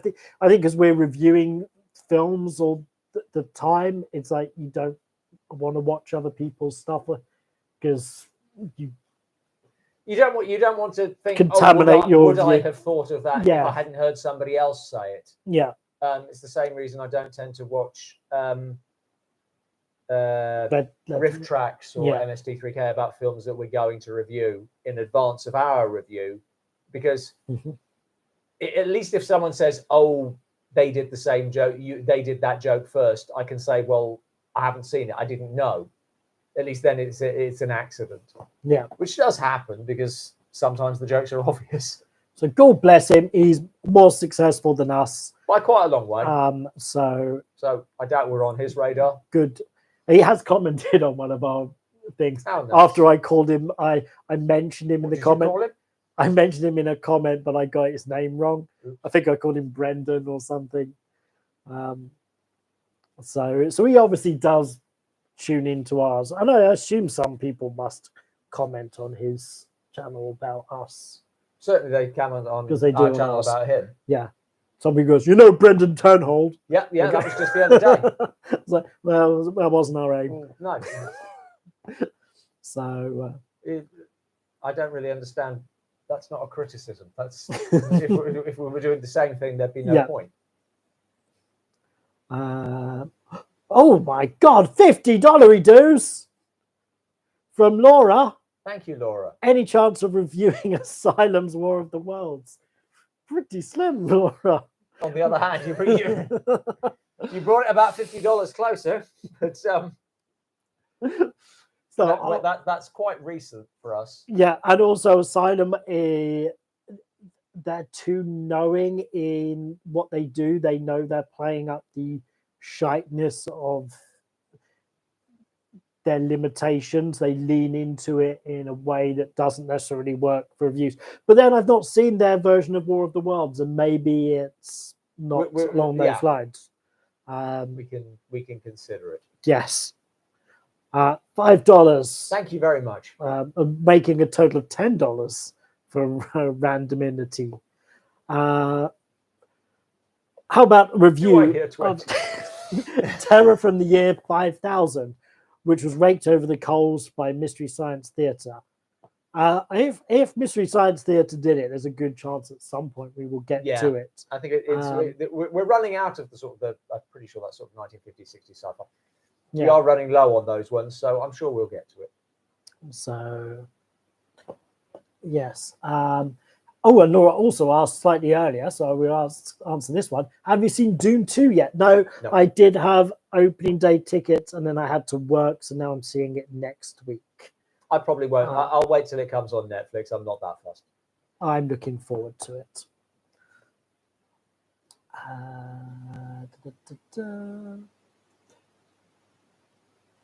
Don't hire Tom Cruise, so I assume that's something to do with the Dark Universe.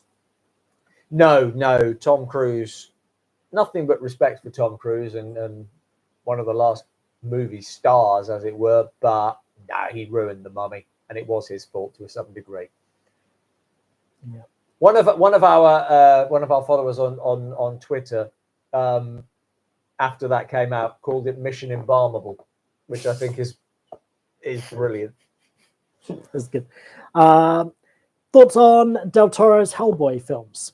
I love them. I have nothing more to say about that. I thought they were really good. Looking forward to his Frankenstein. Yes, that'll be interesting, won't it? I think it's one of those ones where my current feeling is, I don't know that I don't know that I'll like it, obviously. And you don't know what direction he'll go in, but I'm damn sure it'll be interesting. Mm-hmm. And so I welcome it. I love your specials. It's why I keep you on Patreon. Thank you. We have a couple of specials coming up in the coming month. We've got one out later this month. Yep. And one next month. And probably hopefully one's the months after those as well. Yes, I think it's going to go. So we got the Hammer Mummy one, which most optimistically would be in not this weekend. Next weekend is the earliest, that's very optimistic.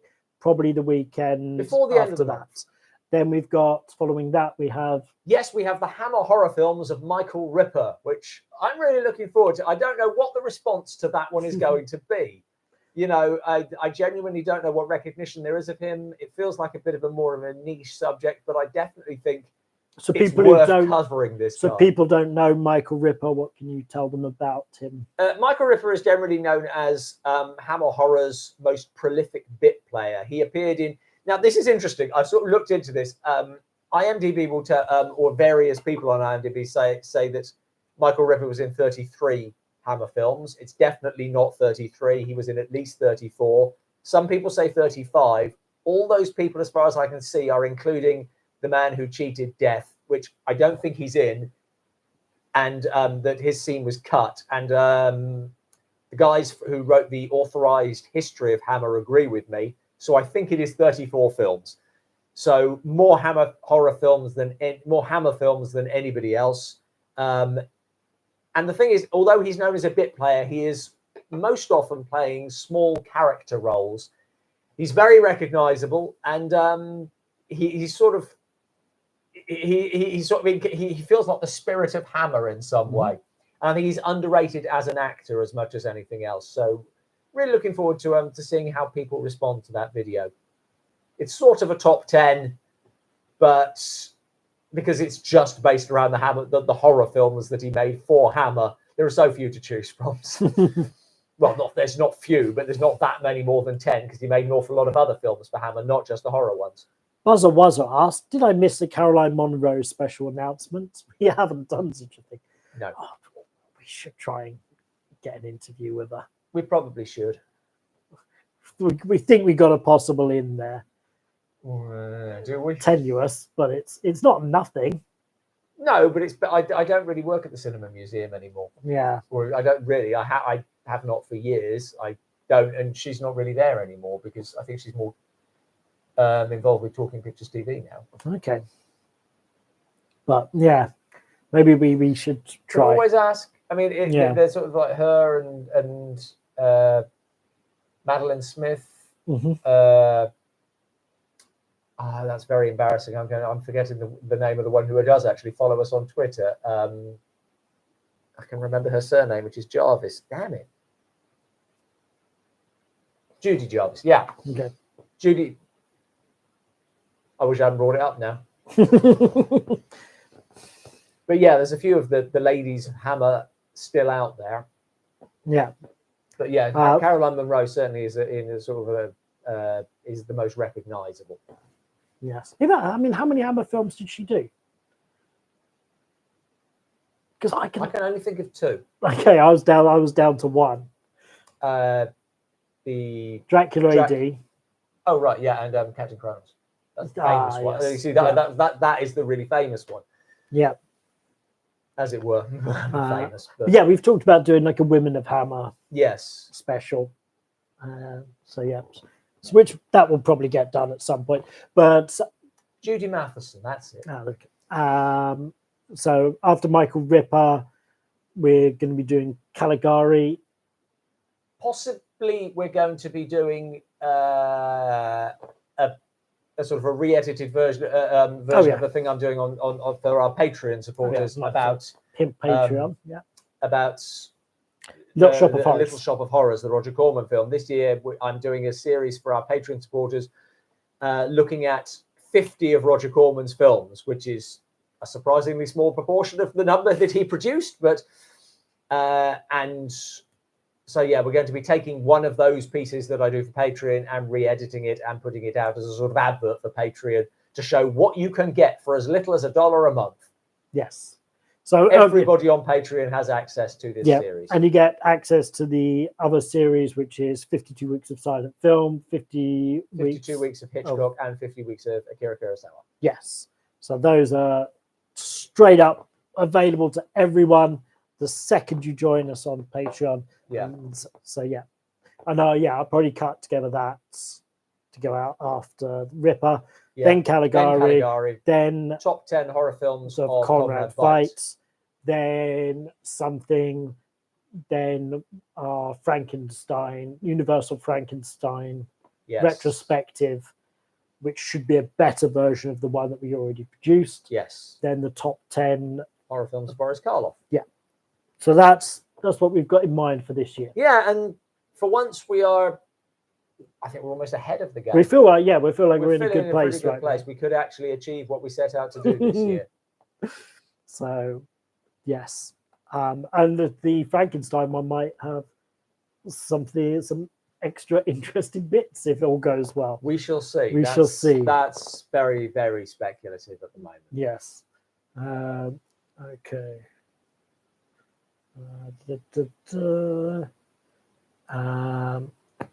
Black and white v color in terms of horror atmosphere.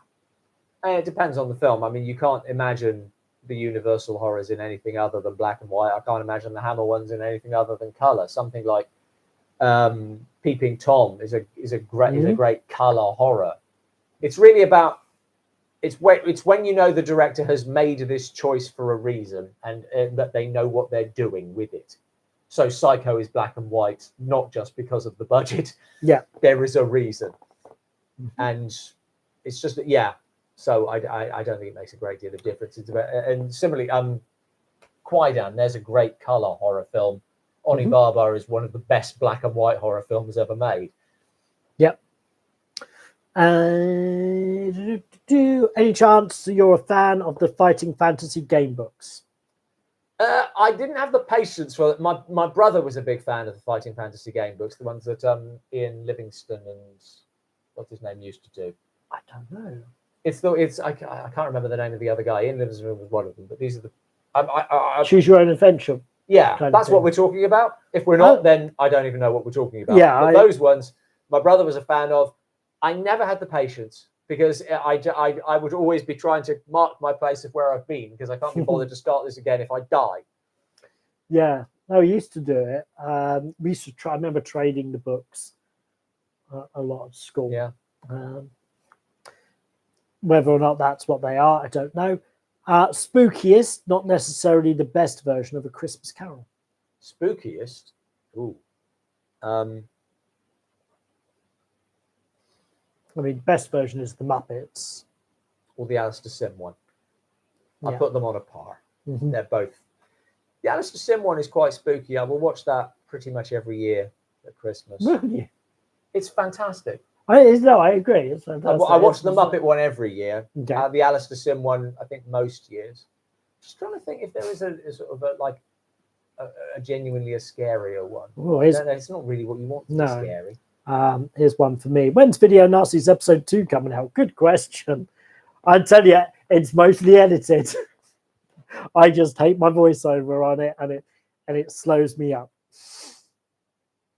Spookiest, not necessarily best version of the Hound of the Baskervilles.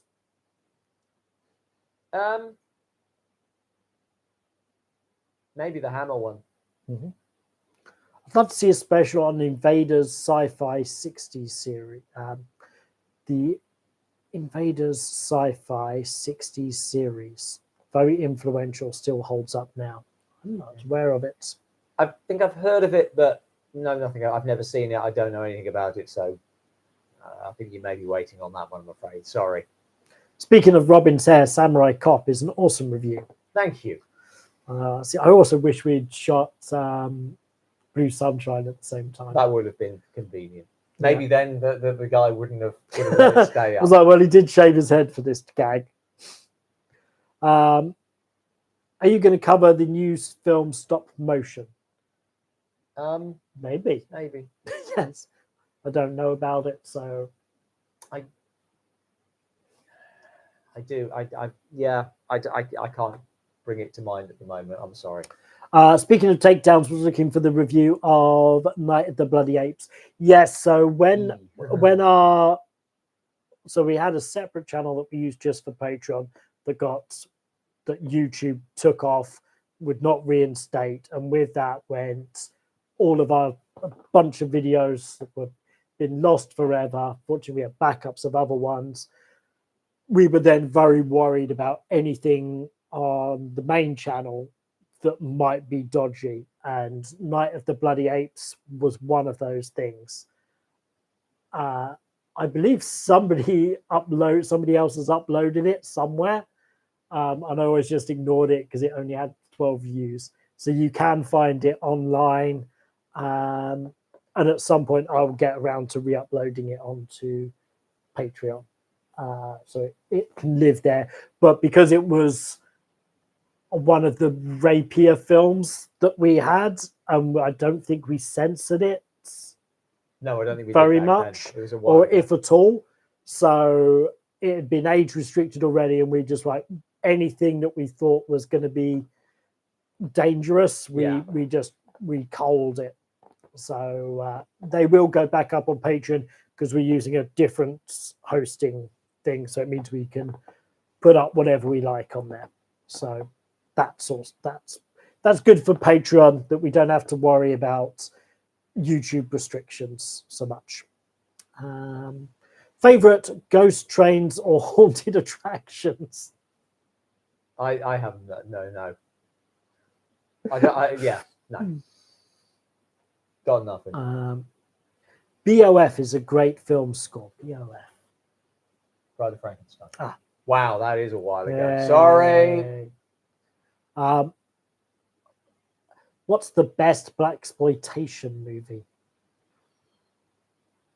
Live and Let Die. I don't know from best, but Blackula is. It has a point. Yeah, you really can't fault William Marshall's performance and his dedication to making this more than just Black Dracula, making Mama Wildé into a proper character with a proper backstory. So I think that's very important. Will we ever see Miss Science Advisor? Mrs. Or Miss? Mrs. Mrs. Science Advisor doesn't want to be in the videos, but if we ever find a legitimate reason, then maybe. What's her area of expertise? Well, I think her area of expertise is probably old movies. A lot of my my interest in movies comes from my mum and from that side of the family. There's a lot of film books in my collection belongs to my granddad, and really the book that started my interest in old films was a book of his about Lon Chaney. So I certainly wouldn't be here if it wasn't for him. I mean, obviously I wouldn't be here if it wasn't for him. That's how grandparents work. But in terms, I wouldn't be doing Dark Corners if not for his interest in old films, which contributed to mine. Yeah, there's a movie called Abby, which is a blaxploitation version of The Exorcist, which I recently was trying to find some decent footage of for the Video Nasty special I was editing, because I needed a clip of something that was inspired by The Exorcist, but I couldn't find a good enough clip, and then I gave up editing for the day. I feel like decades of horror were distinct until 1990. Then the next 30 years were all just the same. What do you think? I think most generations probably feel that way, if I'm honest. That sometimes these things that you lose some objectivity. That said, that I think it's because everything recent is fresh in your mind, where the older films, only the good ones sort of survive. So Yeah, there's that's like very a survivor bias, where I think you jump 30 years in the future, the survivor bias will highlight those films which are unique, not the ones that are derivative. Yes, what he said. It's one of the smartest things I ever said. Hey, look, 148 people were watching you say it. The science advisor agrees. Oh, there he is in the house. Hey. The models from the original Star Wars were much better than CGI. There we go. So he did have an opinion on the special edition. What are we up to? Oh my God, 11:30 already? Yeah, and Okay. we are Let's have an hour or so behind. It's not too many more to go. Okay, let's see if we can rattle through these. But I just saw the end. The end looked like it was in sight. Have you reviewed an alien ripoff called Deep Space? Yes. Have we?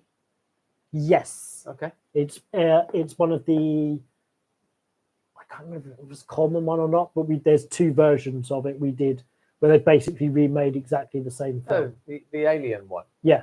It was one of those called Deep Space, was it? Pretty sure. Okay. Yeah. So yes. I thought there was one called Dead Space. Oh, you could be right. It feels like it was an 80s film. Okay. I don't think we've reviewed Deep Space. Okay. Very much looking forward to the Caroline Monroe special. I don't think we announced it, but okay.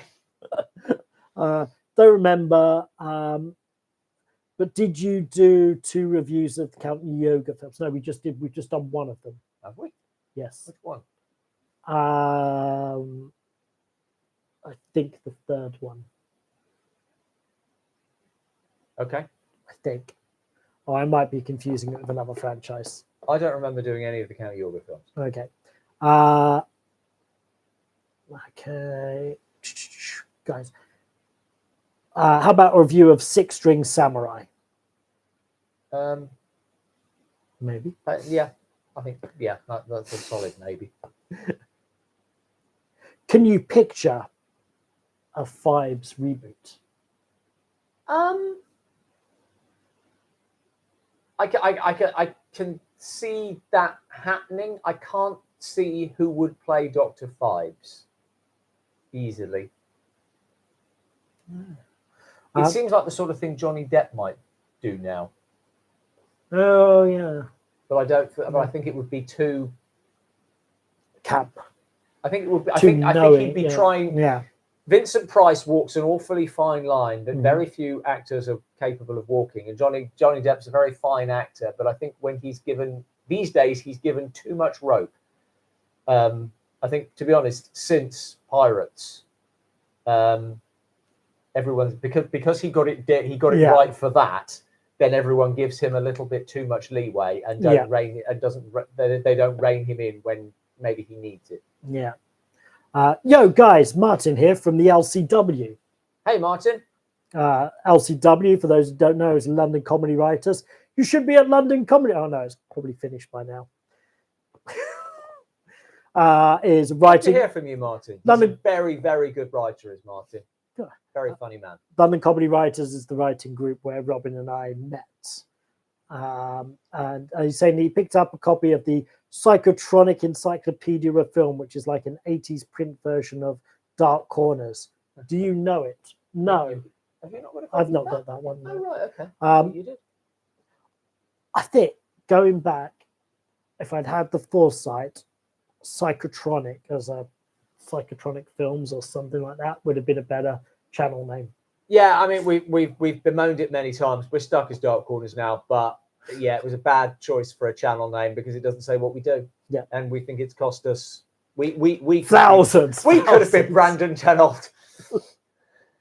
But what does Brandon Tenhold say? Brendan, or whatever his name is. Well, I don't think Boris. That's the name of his channel. It's like Brandon's Film Reviews or something. No. That actually it does does what say it says film on the review. does what it says on the tin, Okay. which Dark Corners of This Sick World doesn't. A few comments about people looking forward to the Michael Ripper special. Oh, brilliant! No one's saying they're looking forward to the Mummy special though. I actually feel like the Michael Ripper special is the one that hardcore Dark Corners fans are going to prefer. The hard corners. You could do a special on the horses of Hammer. Could do. How about the special? George Mossman was the man who drove all their horses. Did we know this? The Mossman family is where Hammer got its horses from. And all the coaches and that. And then they provided those horse and coaches for the director. Seth Holt's funeral. Yes. The director of Blood from the Mummy's Tomb. But you can learn all about this and more in our upcoming Hammer Mummy special. Somebody must be looking forward to it. Besides me. Mask of the Red Death is a good choice to review. We've done it in our Corman Poe films special. Best Vincent Price film. We called it with Witchfinder General. You can watch both our top 10 Vincent Price horror films and our Witchfinder General special. And the Corman Poe films, which of course also feature Vincent Price. And if you live in London, you can go see the Play double feature, which has it's Hitchcock and Tippi Hedren and Michael Reeves and Vincent Price. And it's sort of like the conflict between the actor and director, sort of intercut between each other. And I thought it was okay. There's one for the poster. But yeah, live in London, go see a play, support the theatres and whatnot. Absolutely.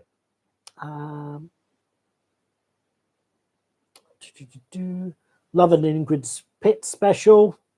Not saying no. Nightmare Before Christmas. That was answering something, but I don't know what. We were talking about Christmas Carol. Yes. In the Fold of the Flesh, really bad film. In the Fold of the Flesh, 1970. Okay, is that a review suggestion? Yes. Yeah. Okay. Consider that. Not necessarily your least favorite, but most morally reprehensible film you've seen. For example, the most racist, propagandist, or intolerant film. Oh.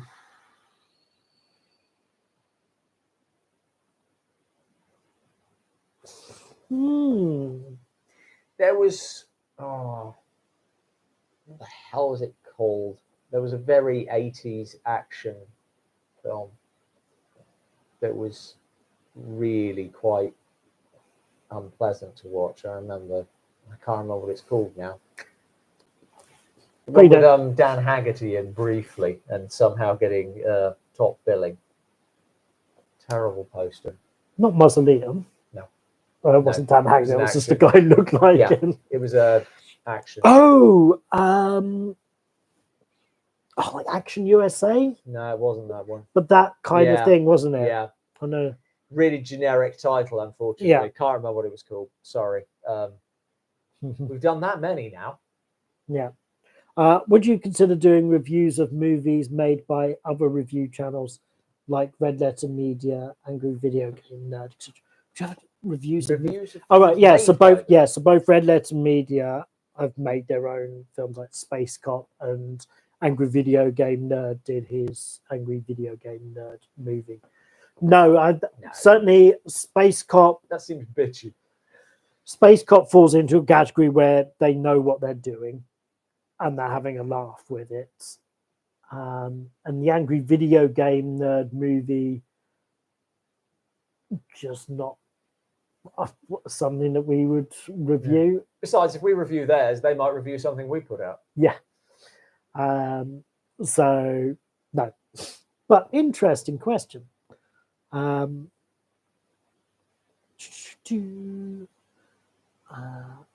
10 of the original fighting fantasy books was called House of Hell. So, okay. There's a bit more to it, but I don't think we covered that. Worth a look, Dark Legion with Humphrey Bogart. Yes, that's worth it. Kofi, we have reviewed. We have. Coffee, I think. Coffee. You're thinking of the former head of the UN. I don't think I was. I knew what I was thinking about.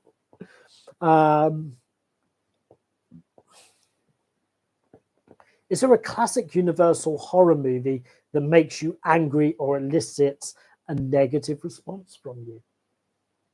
Ooh. Or is it, Like, is there a bad one? there's weaker ones. I can't off the top of my head think of one that makes me angry. I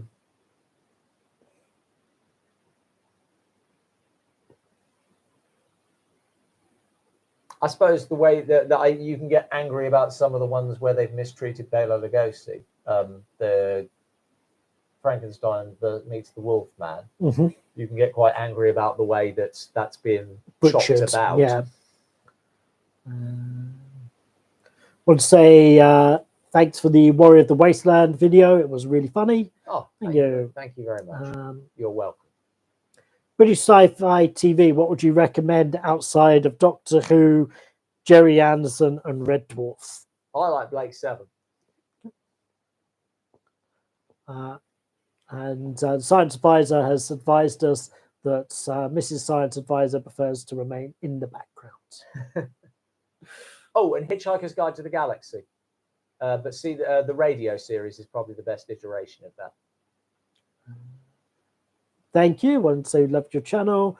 Do you think Repossessed is the best Exorcist sequel?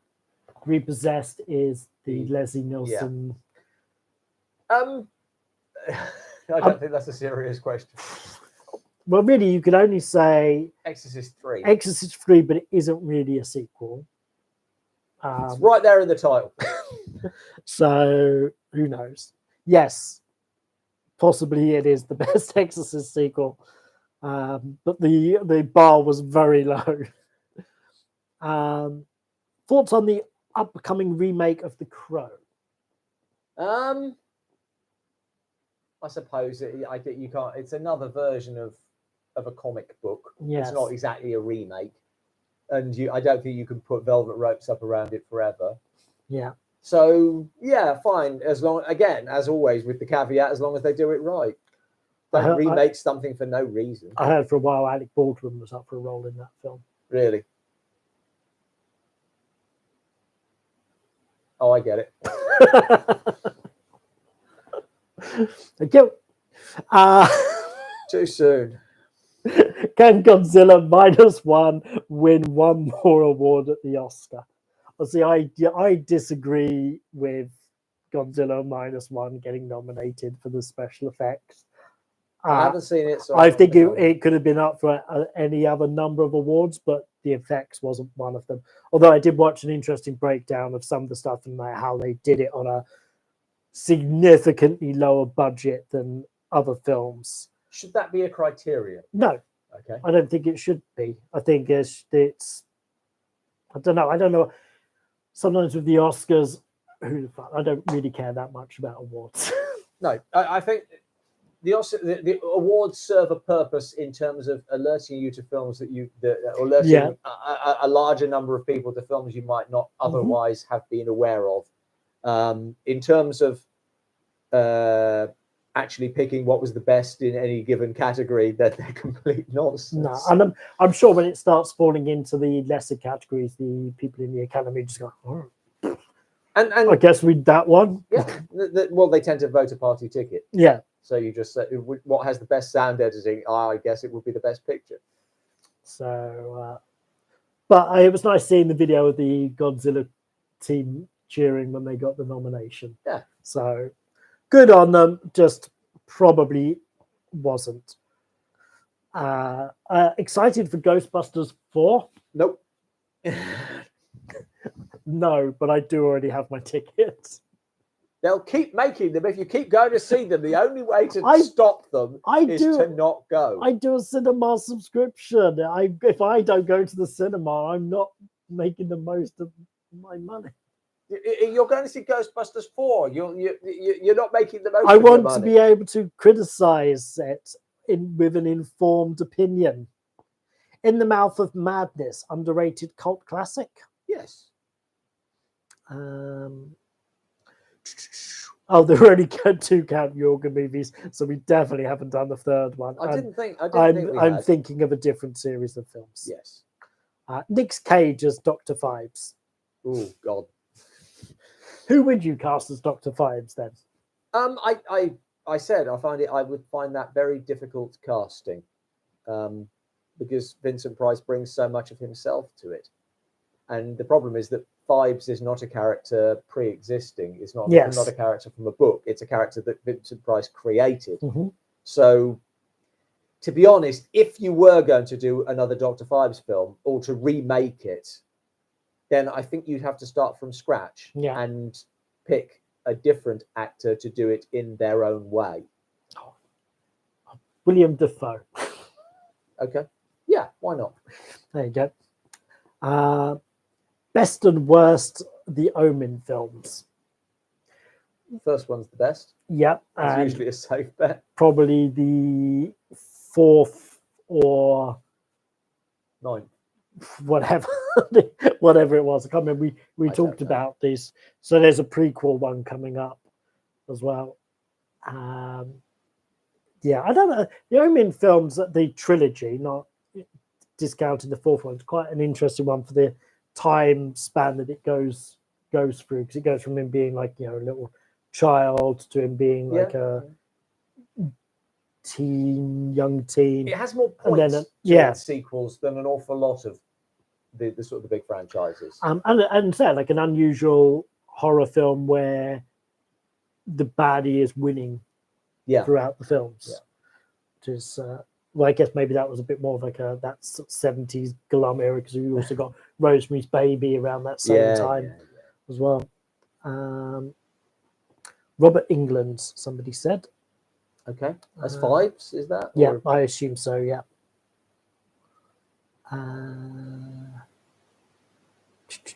Beekeeper, Transporter, Crank, or The Meg? Well, I haven't seen all of them. Crank's fine. And The Meg is your niece's favourite. Only because she's never seen it. She just likes it because it's named after her. And what about an Udo Kier special? Don't rule it out, but it's not anywhere near the top of the agenda. I just don't think we know enough. Nobody's mentioned it here, but when we did our last Detractors commentary, people were asking about your opinions on the Nosferatu movie coming out. I don't want to prejudge it. I just hope they've got sort of like a reason to do it. I don't see the point, if I'm honest. As ever, I think you remake bad movies that could be better, not good movies that couldn't be much better. There's also going to be an American Psycho reboot. Yes, I did see that. It seems really weird. If you had to pick a modern era Star Wars to be your favorite, what would it be? I don't know what. Is that just prequels or sequels? I don't know. How far back is modern? I know, because I wouldn't say prequels was modern now. No, I suppose not. But if it was a choice between prequels and sequels, prequels, because I think they at least They have the right story, badly They told. they try to and do they have a reason for their existence beyond money. yeah, they try to do things well, not entirely. I think they tried to do a different story where The Force Awakens being a straight up remake just doomed that whole trilogy. Even if The Force Awakens was a perfectly watchable film, the lack of imagination just doomed that the films that followed. Even though I really like The Last Jedi.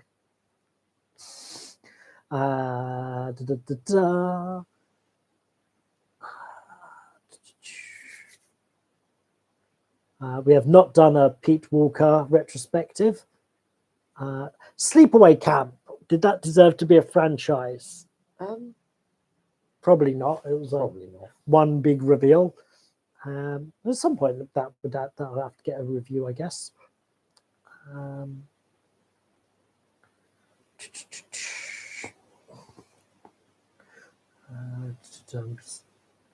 Superior acting coupled with a subpar horrible special effects. What's your pick? Superior acting coupled with subpar special effects. I don't bloody know. We're really pushing Robin here. I'm going to whiz through these questions. So sorry if I didn't get to ask your question.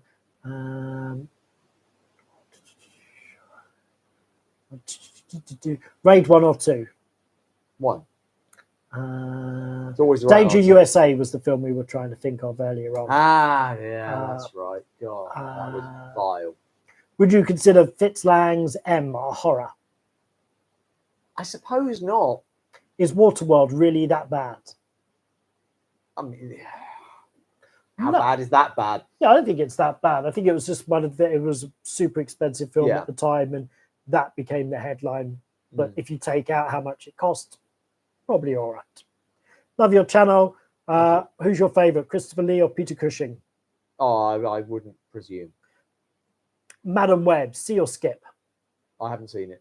Well, I'm going to. Are you asking which one I chose? Yeah. Skip. Good night from Mr. and Mrs. Science Advisor. Robin, go to bed. Poor Things, worth a watch. Yes, we were talking about that today. Both enjoyed it. Good night, Mr. Science Advisor. Do you have a favorite bad movie? Hard to remember. There's some that definitely stand out, but you're asking too late in the evening for us to recall. Liam Neeson as Dr. Phibes as a suggestion. Okay. I read there are forgotten Universal monster movies, Captive Wild Woman, The Mad Ghoul, Night Monster, etc. Any thoughts on those?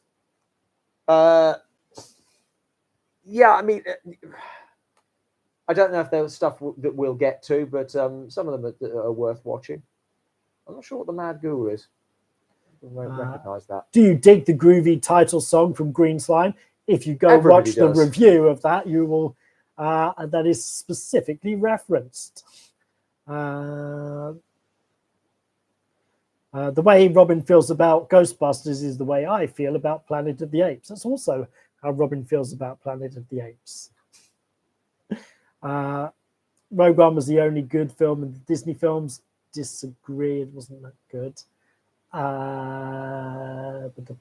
They seem to be rebooting a lot of movies with brand recognition at this point. Exorcist, Halloween, Scream, Evil Dead, Texas Chainsaw Massacre, and now they've announced an Omen reboot too. Yes, we were talking about that in our Detractors commentary, just the amount of films that are getting prequels this year. It's like a year of prequels. And we also talk about how this generation has no new culture because it's just all recycled stuff. That's in our last Undead, yes, which you can find on here. Sorry, you said Detractors commentary. Oh, I'd like people to be able to find it. How do you feel about all these Winnie the Pooh, now public domain horror films coming out? Not a fan. No, yeah. You got an opportunity to do something interesting. Do it. Any good films made by A24? A lot of them. They're doing good stuffs. I wonder, they're now trying to do bigger films, so it'd be interesting to see as they put more money into them, will they lose sort of these smaller, weirder films? Like the Nicolas Cage one, Dream Scenario, was really weird and interesting, and I just love to keep seeing films, smaller films like that are interesting, rather than we've got to make back $80 million. Yeah. You don't take risks when you have to make back $80 million. You fall back on what works. Thank you for just good stuff about the channel.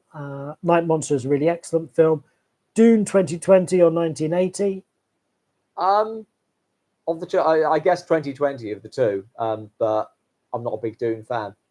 Last Voyage of the Demeter. We've still not been able to see it. See it in this country. It didn't seem to come out here. No. So yes, and somebody should reboot the Hammer franchise and do the bad ones well. Okay. Why not? But is Hammer's, because the Hammer got rebirthed, and then has it done anything recently? It's Dr. Jekyll and Mr. Hyde with Eddie Izzard. Eddie Izzard, which I didn't get to see either. No, that had a very muted release. Yeah. So, and with that, we've reached the end of the questions. I think we're going to draw a line. So yes, because it's almost midnight and we got to shoot a bunch of stuff. Last question is there: 1990s Misery or 1996's The Fan? I preferred The Fan actually, but Misery's a better film. Oh, there you go. I wouldn't hesitate to say it, but I just can't watch the ankle shattering. Cool. All right. Well, thank you everyone for joining us. Have a great evening. As I say, we've got great specials coming up. So thank you always for your support. Thank you. You can support us further by buying Robin's books on Amazon, buying our t-shirts on TeePublic.